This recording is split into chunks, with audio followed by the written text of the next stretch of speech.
নমস্কার, ওঙ্কার বাংলায় আপনাদের সকলকে স্বাগত জানাচ্ছি। এই মুহূর্তে আপনাদের সাথে রয়েছে আমি অপরূপা। চোখ রাখবো বিস্তারিত খবরের দিকে। দলের মধ্যে বিদ্রোহ বাড়ছে। 15 বছর রাজত্বের পর রাতারাতি নড়বড়ে গোটা দল। যারা এতদিন মুখ খুলতে পারতেন না, যাদের কথা বলতে দেয়া হতো না, আজ তারা আঙুল বাড়িয়ে দেখিয়ে দিচ্ছেন কোথায় ছিল ভুল, কোথায় কোথায় অন্যায় হয়েছে। সেই সঙ্গে রয়েছে একটা বড় অংশের ভুল বদলানোর ছবি। এমন পরিস্থিতিতে রং বদলানোর সমাজ রাজনীতির আচরণকে ইঙ্গিতপূর্ণ ভাষায় কবিতার মাধ্যমে তুলে ধরেছেন মমতা বন্দ্যোপাধ্যায়। নিজের কবিতা গিরগিটির মাধ্যমে তিনি ব্যঙ্গ করেছেন সেই সকল মানুষকে যারা সময় ও স্বার্থ অনুযায়ী অবস্থান বদলান। কেন আজ মমতার এই উপলব্ধি? কেন তাকে অবশেষে আসতে হলো আত্মবিশ্লেষণে? কি বলতে চেয়েছেন মমতা? একবার পড়ে নি তার সেই কবিতা, যার শিরোনাম গিরগিটি। গিরগিটির থেকেও ভয়ঙ্কর, বহুরূপিত রং বদলায় তার রোজগারের পন্থায়। কিন্তু যাদের ভুল বদল মাত্র কয়েক ঘন্টায় হয়ে যায় অন্য চরিত্র বদলের। নিজেদের আর্থিক লেনদেন ও স্বার্থপরতার স্বার্থে নিজেকে শুধু বিকোচ্ছেন না, বিক্রি করছেন মানুষ ও কর্মীদের আত্মসম্মানকে। কত নেবে চরিত্র বদলাতে? চরণতলে কত উৎকোচ ধন, আর কত চাও নিজেদের ভুল বদলাতে? রথের চাকা চলে, তোমাদের চাকাও চলবে। প্রত্যাঘাতের নামে প্রত্যার্পণ ফল পাবে। ধৈর্য ধরো, শীঘ্রই উত্তর পাবে। ভোগীদের স্থান নিকৃষ্ট, গ্রাসাচ্ছাদন ভাবাবে। সেদিন বুঝবে বিশ্বাসঘাতকরা মূল্যহীন, অমনুষ্যত্ব। স্বাভাবিকভাবে এই বিষয় নিয়ে প্রশ্ন আসে। আজ প্রাক্তন মুখ্যমন্ত্রী মমতা বন্দ্যোপাধ্যায় গিরগিটি কবিতার মাধ্যমে বিধছেন তারই দলের সেই মানুষগুলিকে যাদের প্রতি তিনি অন্ধভাবে বিশ্বাস করে এসেছেন। কিন্তু পরখাও একজন রাজনীতিবিদ এত অন্ধ হলেন কি করে? এ বিষয়ে আসবো আমরা আলোচনায়। আমাদের সাথে রয়েছেন ওঙ্কার বাংলার এডিটর ইন চিফ বিপ্লব দাস। দাদার কাছে আসবো, একেবারে সরাসরি প্রশ্নে যাব। যে একেবারে যেটা তিনি বলেছেন, আত্মবিশ্লেষণ করছেন, গিরগিটি কবিতা লিখছেন, রং বদলানো তারই দলের নেতা নেতৃত্বদের আত্মবিশ্লেষণে চোখে আঙুল তুলে কার্যত বলা যায় দেখিয়ে দিচ্ছেন। কিন্তু তিনি দেখতে পেলেন না কেন তার দলের অন্দরের এই ধরনের অবক্ষয়?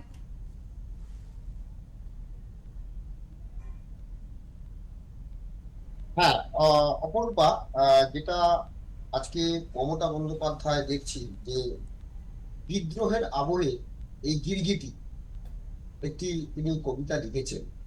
এবং কবিতাটা তুমি পড়লে, কবিতাটা যদি প্রথম থেকে আমি একবার প্রত্যেকটা লাইন ধরি, গিরগিটির থেকেও ভয়ঙ্কর বহু রূপিত রং বদলায় তার রোজগারের পন্থায়।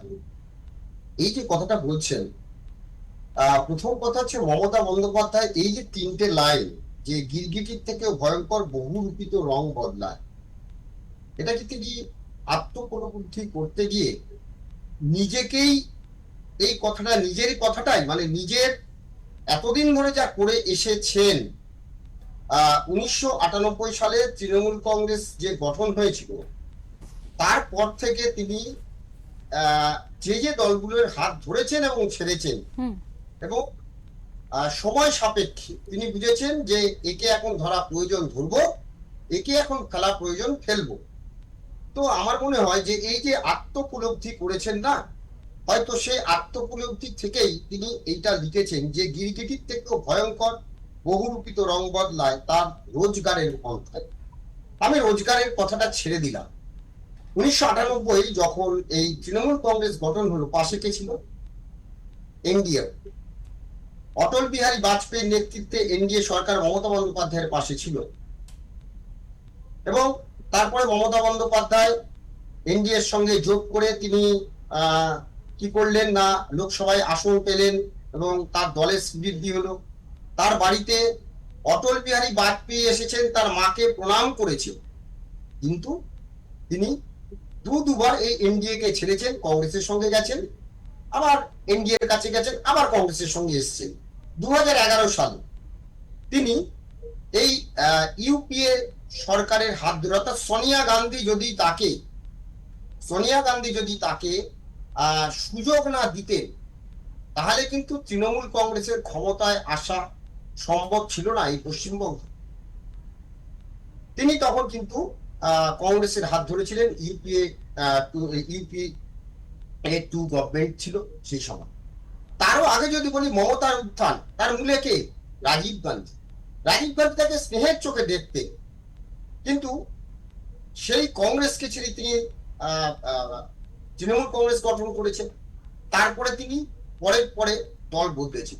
তো আজকে 2026 সালে এসে 2011 থেকে 2026 সাল পর্যন্ত 15 বছর থেকে তিনি ক্ষমতায় থেকে তিনি এতদিনে তার আত্মোপলব্ধিটা করলেন, এটাই বোধ হয় অনেক। এবং তারপরে তিনি এই যে ভোল বদলের কথা বলছেন, উৎকোচ ধন, এগুলো যদি বলে যে ভোল বদল তো উনি করেছেন, অনেকবারই করেছেন, তো সেই ভোল বদল বলছেন। এখনো কিন্তু তার দলে যেটা চলছে বা সেটা হচ্ছে কি না, এতদিন ক্ষমতায় থাকার পর যে একটা বিরোধী দলে থাকতে হয়, অর্থাৎ তিনি 2011 সালের আগে বিরোধী ছিলেন, তখন একরকম ছিলেন, কিন্তু ক্ষমতায় থাকার পরে বিরোধী দলে আবার বিরোধী ভূমিকায় থাকাটা, সেটা তিনি নিতে পারছেন না বলে তিনি সংবিধানকে মান্যতা দিলেন না। যে সংবিধান তিনি হাত দিয়ে শপথ করে ওই ক্ষমতার চেয়ারে বসেছিলেন, মুখ্যমন্ত্রীর কুর্সিতে বসেছিলেন,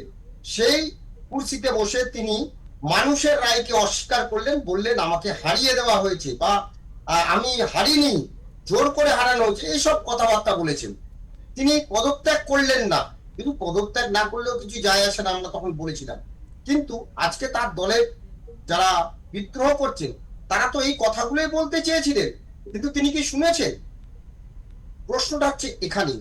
তাই আমার মনে হয় যে মমতা বন্দ্যোপাধ্যায় এই যে আত্মোপলব্ধি করে যেটা লিখেছেন, তিনি হয়তো ওই 1998 সাল থেকে 2026 সাল পর্যন্ত তার যে ভূমিকা, সেগুলো প্রতিটা ছত্রে ছত্রে তিনি তুলে ধরেছেন। সেই সঙ্গে তিনি এই যে অর্থের কথা বলেছেন, কত নেমে চরিত্র বদলাতে, নিজেদের ভোল বদলাতে, রথের চাকা চলে তোমাদের চাকাও চলবে, প্রত্যাঘাতের নামে প্রত্যার্পণ ফল পাবে, ধৈর্য ধরো শীঘ্রই উত্তর পাবে, এই যে কথাগুলো বলেছেন।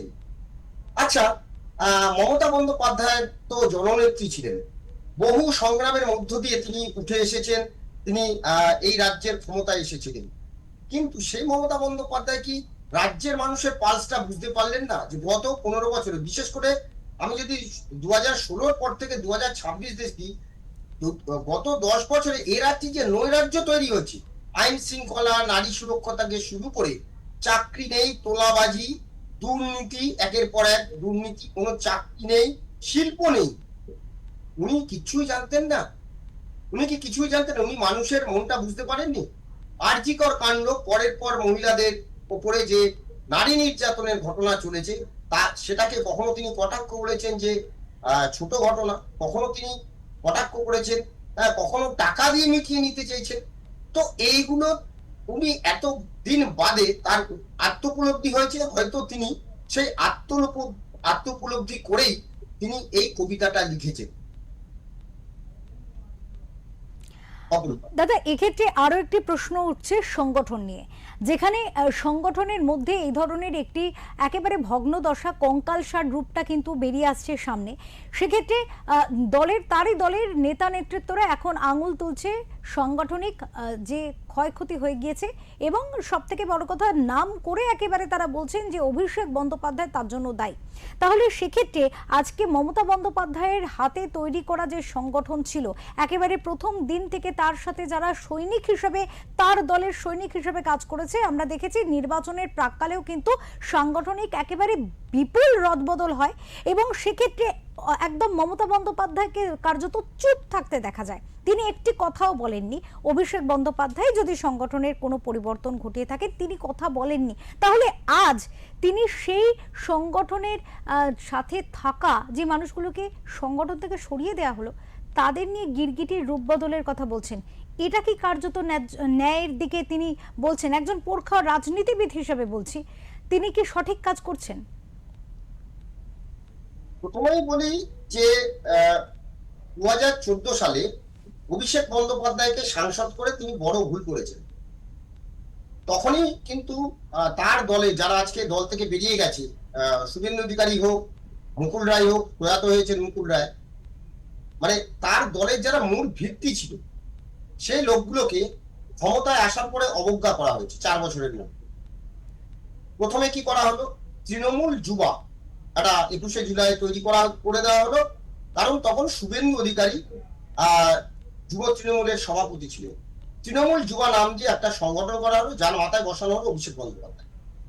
তারপরে সেই সংগঠন থেকে শুভেন্দু অধিকারীকে সরিয়ে ধীরে ধীরে অন্য আরেকজনকে আনা হলো, সৌমিত্র খাঁকে আনা হয়েছিল। তারপরে নিয়ে আসা হলো সরাসরি অভিষেক বন্দ্যোপাধ্যায় এবং তাকে ডায়মন্ড হারবারের সাংসদ করে দেওয়া। এবং এটি একদম সেই সময়ে তৃণমূলের শিওর সিট ছিল, কারণ 2008 সালে পঞ্চায়েত নির্বাচনে বাম জমানায় কিন্তু দুটি আসন জেলা পরিষদ জয়লাভ করেছিল তৃণমূল কংগ্রেস। একটি হচ্ছে পূর্ব মেদিনীপুর, আরেকটি হচ্ছে গঙ্গার ওপারে দক্ষিণ 24 পরগনা। এই দক্ষিণ 24 পরগনা তৃণমূলের কিন্তু একটা ভালো ভিত্তি ছিল এবং এখানে ডায়মন্ড হারবার থেকে 2014 সালে তাকে সাংসদ করে দেওয়া হয়, অর্থাৎ তিনি সাংসদ নির্বাচিত হন। এবং তারপরেই একের পর এক ঘটনা, যেটা মমতা বন্দ্যোপাধ্যায় রাশ টানেননি, অভিষেক বন্দ্যোপাধ্যায় ঘটিয়ে চলেছে রাশ টেনে। এবং সর্বোপরি 2019 সালে অর্থাৎ 2016 নির্বাচনে মমতা বন্দ্যোপাধ্যায় বিধানসভা নির্বাচনে যে টাফ লড়াই হয়েছিল, কারণ একদিকে নারদা এবং সারদা এই দুটো কাণ্ড, অর্থাৎ চিট ফান্ড এবং নারদা এই দুটো, সেই সঙ্গে কলকাতার পোস্তা ব্রিজ ভেঙে পড়েছিল, ফলে প্রচন্ড চাপের মধ্যে মমতা বন্দ্যোপাধ্যায় ছিলেন। ওই 2011 থেকে 2016 যে সময়টা খুব ভালো কাজ হয়েছিল, উন্নয়ন ভালো হয়েছিল, ফলে মানুষ কিন্তু তাকে আবার বিপুল ভোটে জয় করে ক্ষমতায় নিয়ে এসেছিল। এবং এর পরে যে দুর্নীতিটা শুরু হলো এবং তার পেছনে ছিলেন কিন্তু অভিষেক বন্দ্যোপাধ্যায়, প্রতি কটা দুর্নীতি। এবং তার ফল কোথায় পেল, 2019-এর নির্বাচনে গিয়ে লোকসভা নির্বাচনে পড়লো। সেখানে কি হলো, বিজেপি এরা তখন মুকুল রায় বেরিয়ে গেছেন, শুভেন্দু অধিকারী ছিলেন দলে, বেরোবেন করছেন, বিদ্রোহ চলছে, অনেক নেতার বিদ্রোহ চলছে। মমতা বন্দ্যোপাধ্যায় রাশ ছাড়েননি। কি করলেন, 2019-এর নির্বাচনে যখন বিজেপি রাজ্য থেকে 19টা আসন পেল, তখন কোথাও তার মনে হলো যে দলীয় সংগঠনের নিচে কোথাও ঘুম ধরেছে। তখন কি করা হলো, 21শে জুলাই মঞ্চ থেকে 2019 সালে, আজও মনে আছে, তিনি বললেন যে কাটমানি নেওয়া চলবে না, কাটমানি ফেরত দিন। এই বলা মাত্র সবাই রেড়ে করে তার দলের লোকরাই কাটমানি উদ্ধারে নামলো, বিজেপি কাটমানি উদ্ধারে নামলো। তখন সংগঠনে রাশ টানার জন্য নিয়ে আসা হলো প্রশান্ত কিশোর আইপ্যাককে। এই আইপ্যাককে যখন আনা হলো, আইপ্যাক কিছু উন্নয়নমূলক কাজ এবং কিছু প্রকল্প সামনে রাখলো, যার মধ্যে অন্যতম ছিল দিদিকে বলো। এই দিদিকে বলো কর্মসূচিতে যেটা হলো, ডাইরেক্ট কানেক্ট হলো সরকারের সঙ্গে জনগণের, প্রচুর অভিযোগ জমা পড়লো এবং সেগুলো এক এক করে প্রশান্ত কিশোর নিজে সেগুলো কিন্তু সলভ করলেন, করে একের পর এক জনমুখী প্রকল্প তিনি তৈরি করে 2021-এ কিন্তু কামব্যাক করালো মমতা বন্দ্যোপাধ্যায়কে তৃতীয়বারের মতো ক্ষমতায় নিয়ে আসে। কিন্তু তারপরে কিন্তু প্রশান্ত কিশোর এই আইপ্যাক থেকে সরে যান। কিন্তু এই সরে যাওয়ার পরে 2021 সালের পর থেকে এই যে 2024 সাল, এর মধ্যে পৌরসভা নির্বাচন এবং যেগুলো পঞ্চায়েত নির্বাচন, পৌরসভার পঞ্চায়েত নির্বাচন, এইগুলো, এবং শুধু তাই নয়, কলেজে ছাত্র নির্বাচন সমস্ত বন্ধ ছিল এবং সেগুলো দখল করা শুরু হলো। কোনো নির্বাচন হলো না ম্যাক্সিমাম জায়গাতে, যেখানে নির্বাচন হলো সেখানে পুলিশ দিয়ে ভোট করিয়ে নিজেদের দিকে আনা হলো, সমস্ত দখল করা হলো। অর্থাৎ তখনই মমতা বন্দ্যোপাধ্যায় কিন্তু বুঝতে পারলেন না যে মানুষ বা যাদেরকে তিনি জেলায় জেলায় ভোটে দাঁড় করাচ্ছেন, সে পৌরসভা হোক বা পঞ্চায়েত হোক, সেখানে তাদের কতটা ক্ষমতা, তাদের কি ক্যারিশমা, এটা কিন্তু যাচাই করা হলো না। জোর করে সমস্ত কিছু দখল করে নেওয়া হলো। যেখানে হয়তো বিরোধীরা জয়লাভ করেছে, ভোটের পরপরই তাদেরকে ভয় দেখিয়ে দলে নিয়ে নেওয়া হলো। তো এই তো একটা চললোই, সেই সঙ্গে পুরো সংগঠনটা দিয়ে দেওয়া হলো আইপ্যাকের হাতে। আইপ্যাক তৃণমূল স্তরে নেমে তাদের বিরুদ্ধে যা যা অভিযোগ, অর্থাৎ মমতা বন্দ্যোপাধ্যায়ের সঙ্গে যে সমস্ত নেতারা 1998 সাল থেকে সঙ্গী সাথী ছিলেন এবং তাদেরও বয়স হচ্ছে, এবং তারা কিন্তু বুঝতে পারছেন যে আইপ্যাক কি করছে। বহুবার বলা সত্ত্বেও অভিষেক বন্দ্যোপাধ্যায়কে তিনি সর্বভারতীয় সভাপতি করে দিলেন, সাধারণ সম্পাদক করে দিলেন। সুব্রত বক্সী ধীরে ধীরে নিজেকে গুটিয়ে নিলেন, সংগঠনে অভিষেকের প্রভাব বাড়লো, সেখানে দুটো গ্রুপ তৈরি হলো, মাঝখানে মমতা বন্দ্যোপাধ্যায় বুঝতে পারলেন, পেরে তিনি আইপ্যাককে প্যাক প্যাক বলে বললেন যে আর কোনো কাজ করবেন না। হঠাৎ করে আবার দেখা গেল যে না, আবার সেই আইপ্যাকের উপর ভরসা হবে। আইপ্যাকের উপরে ভরসা করাটাই হচ্ছে মমতা বন্দ্যোপাধ্যায়ের বড় ভুল। তিনি অভিষেক বন্দ্যোপাধ্যায়ের উপর নির্ভর করেছেন এবং এই যে সংগঠনে ঘুম ধরেছে এবং আইপ্যাক যা যা ঘটনা ঘটিয়েছে একের পর এক, বিভিন্ন জায়গা থেকে ক্যান্ডিডেট করবে বলে টাকা তোলা থেকে শুরু করে আজকে সমস্ত নেতারা বলছেন, এবং তাদের কি বলতে হবে, অর্থাৎ নেতারা লোকালি কি বলবেন সেটা তৈরি করে দিচ্ছে, সেটা স্ক্রিপ্ট বানিয়ে দিচ্ছে কে না আইপ্যাক। সিনিয়র নেতা তারা জানেন তাদের কি বলতে হবে, আইপ্যাক তৈরি করে দিচ্ছেন কি বলবে, এবং আইপ্যাক পুরো কন্ট্রোলটা তাদের হাতে নিয়ে নিচ্ছে। লক্ষ লক্ষ কোটি কোটি টাকা যে কোনো প্রোগ্রামে উঠতো, কোথেকে আসতে সব টাকা, টাকার কোনো হিসেব নেই। তো এটা কি মমতা বন্দ্যোপাধ্যায় জানতেন না? আর আজকে যে উনি ওই গিরগিটি কবিতাটা লিখছেন, তো আমার তো প্রতিটা ছত্র পড়ে পড়ে মনে হচ্ছে মমতা বন্দ্যোপাধ্যায় আত্মোপলব্ধি করেছেন, এবং মমতা বন্দ্যোপাধ্যায় আত্মোপলব্ধি করে তার যে ভুল এই কবিতার মাধ্যমে, অনেক হয়তো ভাবছেন তার দলের নেতাদের বিরুদ্ধে বলছেন না, উনি কিন্তু মনে হয় যে আত্মোপলব্ধির মাধ্যমে তিনি ওই নিজেকে, যে নিজের যে ভুল সেটাই তিনি কোথাও একটা প্রকাশ করতে চলেছেন। এবং যেটা হলো 2024-এর নির্বাচনে যেভাবে যে এই যে বিজেপি 12টা আসন, মানে 19টা থেকে 12টা হয়ে গেল, 7টা আসন কমে গেল, তাতে কিন্তু এই যে 2021-এ যে যে প্রকল্পগুলো ছিল ডাইরেক্ট কানেক্ট হয়েছিল সরকারের সঙ্গে সাধারণ মানুষের, তারপরে কিন্তু একটা মুখ্যমন্ত্রীকে বলা শুরু হয়েছিল, সেটাতে কিন্তু কোনোভাবে 2024-এ জয় হওয়ার পরে তারপরে কিন্তু এই মুখ্যমন্ত্রীকে বলে যে কর্মসূচি করা হয়েছিল তা কিছুই শোনা হয়। ফলে এই যে মানুষের সঙ্গে নেতাদের যে দূরত্ব তৈরি হয়েছে, আইপ্যাক মাঝখানে রয়েছে, এইটা কিন্তু বুঝতে পারেনি। ফলে আজকে কোথাও মনে হচ্ছে যে মমতা বন্দ্যোপাধ্যায়ের যে আত্মোপলব্ধি কবিতা গিরগিটি, তিনি কিন্তু ওই 98 সাল থেকে শুরু করে 2026 সেটাকে নির্ভর করে তিনি লিখেছেন। অপরূপা, একেবারে অনেক ধন্যবাদ দাদা, অনেক ধন্যবাদ আপনাকে। আমরা কথা বলছিলাম আমাদের এডিটর ইন চিফ বিপ্লব দাসের সাথে, এবং তিনি যেমনটা বললেন যে এই যে গিরগিটি কবিতাটি লিখেছেন তৃণমূল সুপ্রিমো মমতা বন্দ্যোপাধ্যায়, তিনি কোথাও গিয়ে হয়তো তার দলের লোকেদের প্রসঙ্গে কথাটি বলতে গেলেও ছত্রে ছত্রে তার যে লেখনী তাতে কিন্তু কোথাও গিয়ে তিনি আত্মবিশ্লেষণ করে ফেলেছেন, এমনটাই কিন্তু মনে করছেন রাজনৈতিক মহলও।